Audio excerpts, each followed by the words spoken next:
pain.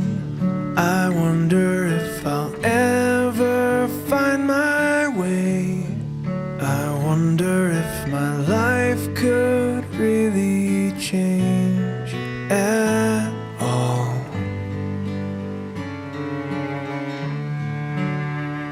My name is Betty Kaitesi, and I am originally from Rwanda. My parents were from Rwanda, but I was born in Uganda. And as a child, I think I was about 10, 11 years old when the war started in 92. That time, actually, we moved. Shortly before that, we were planning on moving back to Rwanda. And in 94, that's when everybody basically got killed. That's when the genocide took place. All this earth, could all that is lost ever be found? Could a garden come up from this ground? So in between moving to Rwanda and the war, my parents got a way of getting us out. So we moved to Europe. We went to Sweden at that time. I spent about 4 years before I could go back to Rwanda because the situation was still not stable. And my mom was there. My dad had been killed at that time. And being in Rwanda at that point was not the same Rwanda that I had seen before the war. It was sad. People were still in so much pain. And we could still go see scars, still people who had been killed outside, like on fields that had never been buried, and it was really sad.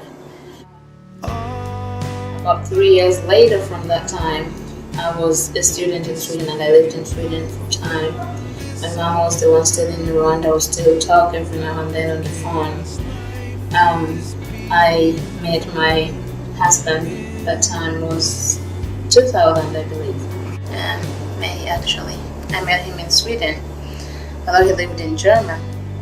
At that time, I really couldn't tell whether he was a Hutu or Tutsi, but I know his background. He was a Rwandese just like me. But as we got to know each other, he was honest with me and he told me he was a Hutu, although he didn't look like one to me. And honestly, the differences between the Hutus and Tutsis are very, very, very minor. It's hard to tell just by looking, unless you know the family, you know the background, where they come from and all that. That's how you can know the tribe. When the families got to know that we were two different tribes, it was really a challenge. It was a taboo. It was just against basically the law. We had a story, what we would call a Romeo and Juliet today, actually. His parents and my parents were just against it.